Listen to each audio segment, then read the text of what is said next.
This is Micornus, Phokane, the leader and the founder of Church Governance Solutions. We are continuing with this topic that speaks about things that forms the backbone of the church, things that forms the backbone of the church. And today I want to deal with dependence. So dependence is very important as well, that we deal with that as it forms a part of the backbone of the church. Now, put in negative terms, dependence is an attitude of insufficiency. If you look at it in a way of negative connotation, it is actually an attitude of insufficiency. That's dependence. That kind of attitude is hard to develop in capable people. If a church isn't careful, it can actually unwittingly eliminate God from its ministries, its activities, because it is depending so much on the strength of its people. Now, when we talk about self-dependence, it is actually contrary to depending in God. We're talking about contrary to depending in God. Now, when we speak about dependence in this regard, we're speaking about depending on God in everything that you do. So it is therefore very important for the Church of the Living God to realize that we cannot depend on our own. We cannot depend on human beings that are fallible and also committing mistakes as well. We are depending on God, and that which we're speaking about is to depend upon God, because God is not fallible. And when you depend on Him, you are depending on someone who's actually very important to depend on. So it is depending on God that gives us strength. And it is actually helping us as children of the living God if, as a church, we take dependence to God very, very important. Now, I want to also mention that that would happen so easily if we had the same problem as believers who live in totalitarian countries, actually, the countries that are led by people or presidents that are autocratic in nature. So in that regards, you'll find that you are going to depend actually on the state and forget to depend upon God. Because they are making, those political people, they will make you to depend on them, to depend on their supplies, they make you to depend on their support and finances, and which are the grants and so on. But at the end of the day, you find people not depending on God at all. So it will happen in that regard. In these nations, Christians live daily in fear of death and have few resources as well, but they live in total dependence. When you can live in total dependence in the Lord in this regard, because in countries whereby relying on politicians is not actually something that you can do, because you will see nothing that will come from them as human beings. Because what they do is actually, they will accumulate all the wealth for their own families and themselves. And in this regard, they will give you the crumbs, which is the grants that they're giving you.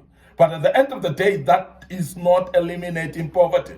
So it is very important in these particular countries like that, whereby people rely totally on the Lord. That's what we call dependence. Now, the church of God, therefore, needs to have dependence upon God. Because when you depend on God, you're fully surrendered unto God. And God is able, actually, to support you or to supply every need that you have.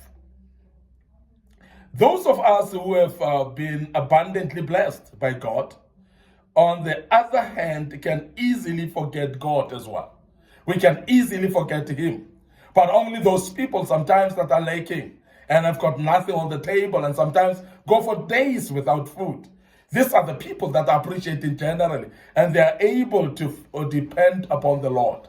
And I want to urge you as a Church of the Living God, that even though you are living in a country where you are self-sufficient, in a place whereby you are highly blessed, don't forget God. Make sure that you become a blessing to others. As you depend upon God, don't forget God at all. Remember when the Lord gave the people of Israel the promised land, he gave them great and splendid cries. Also cities which they did not build, and the houses that they never built as well, full of goods, full of furniture, which they didn't fill those houses with, which they didn't buy at all. And they had cisterns of water, which they did not dig, and they had vineyards and olive trees, which they did not plant at all. And they are and were satisfied totally with that. And you can realize that God is one person who's dependable. Is somebody that can put all your dependency on him. I'm not here to read it, but the book of Deuteronomy, chapter 6, verse 10 and 11, actually emphasize the fact that dependence should be part of the attitude of the church. And the church of God should depend fully on God. And when you depend fully on God, God is able to supply your needs. And yet most of the time we forget all about God. And you realize in the book of Deuteronomy chapter 8, when you look at verse 10 to 18, we often forget about God. We often forget about what God can do, even after he has walked with us all the way. After he has supplied us with our needs, and we have seen his hand in every situation of our lives, we are still forgetting God along the way. So total dependence that we speak about is what the church needs. It formulates the backbone of the church. We need to be totally dependent upon God, because that is very key. When we depend upon God, we are able to see God supplying all our needs. It's easy to get absorbed with activities, with great ideas, and with bright hopes, but we have to make sure we don't get so involved in them that we do things outside God's will, and we forget God when we've got everything. And we must be careful about that, because it's easy to forget God when you are self-sufficient, when you've got everything, and you end up depending on bright hopes. You end up depending on your great ideas, on your activities and intelligence as well. You forget that we need to depend upon God, because he alone can supply our needs. And I want to emphasize that the church of God therefore needs to be totally dependent upon God, and that formulates the backbone of the church. Therefore, we must maintain an attitude of dependence on God. Now, depending on God must be done as individuals. It must be done as local church as well. We must actually depend on God, including the leaders of the church must depend totally upon God. So dependence upon God is very key for the church.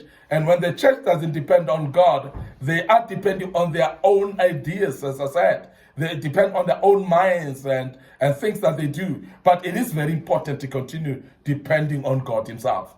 If you look in the book of Psalm, chapter 19, David says, also keep back your servants from presumptuous sins. So when you look at verse 13, it actually speaks about that there are some presumptuous sins as well. There are those sins of presumption, those sins that we are actually without even carefulness, without even being aware, we ignore to depend upon God, and we end up depending on ourselves. And those are presumptuous sins. And David is praying that God help us to be careful of that.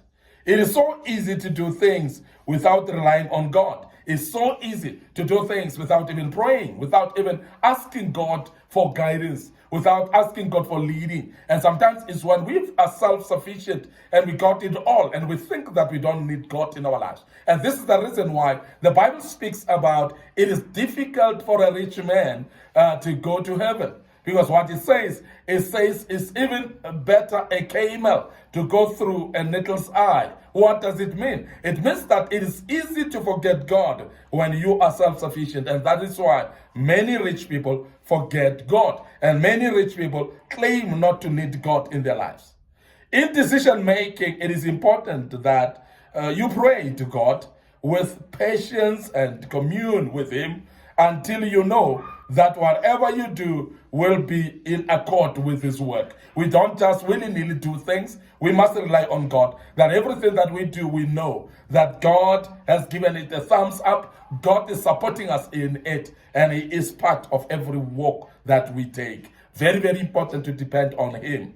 I have always had a fear of doing something in my ministry and my walk with God, that God isn't part of it, because what it does is actually a danger to do things without involving God. It's a danger to find yourself continue in this journey of Christianity without involving God at all. What a danger it is. Thus, I've always wanted to walk at the same pace that Christ does, at the same pace that God does, because it's very, very important. If there is a prayer that we need to pray, is God, don't allow me to go unless if you are with us. So therefore, that is very, very important. As it is in the book of Exodus, we see Moses saying the same prayer, that don't let me go if you are not with me. And that's very important that we do that as children of God.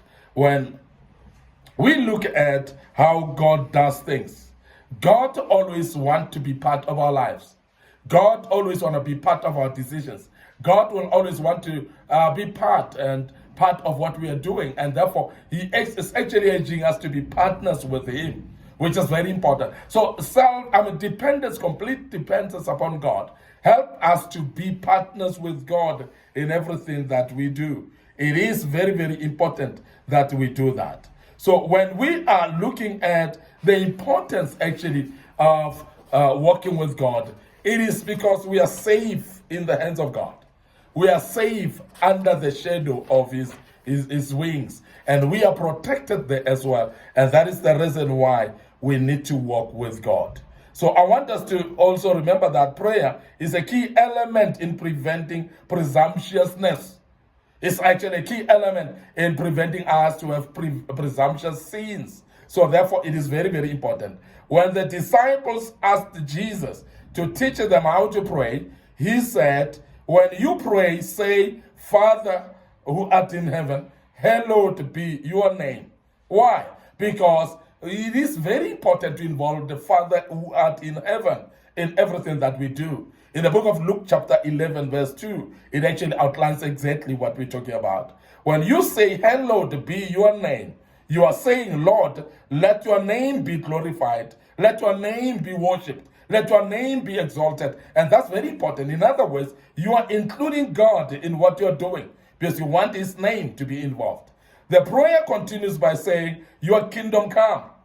We should pray that God will do on earth that he is doing exactly like he's doing in heaven. Let his will come. Let his kingdom come. And we should be praying that his will be done here on earth as it is done in heaven. The disciples' prayer, or the Lord's Prayer that we call it, doesn't begin by saying, God, give us this and that. It doesn't actually start by asking things, but it's a tendency of us mostly now that we asking God everything, but we don't hallow him, we don't glorify him, and we don't magnify him in our prayers. Rather, it teaches us to pray in dependent manner, in a very, very dependent manner, to depend on God, to ask that God do his work his own way in our lives. I want to end up here today. Your host, Micornus Phokane. Thank you very much for listening to us and be part of this great topic. And I hope that you're enjoying it as you ride along with us in this great topic. What a topic we're having. And I believe that you're going to join us as we deal with the very same topic tomorrow. And you shall be blessed as you do so. Don't forget to follow us on our Facebook page, Micornus Phokane Facebook page, Church Governance Solutions. Please click likes on those pages. Remember our YouTube channel as well, and Young Men Empowerment Forum, and Micornus Phokane as well. Please subscribe to our YouTube channel, be part of it. And there are a lot of teachings that we put in there that will help you as a church and as an individual as well. May the good Lord bless you and allow me to check out right here as a cheers for now.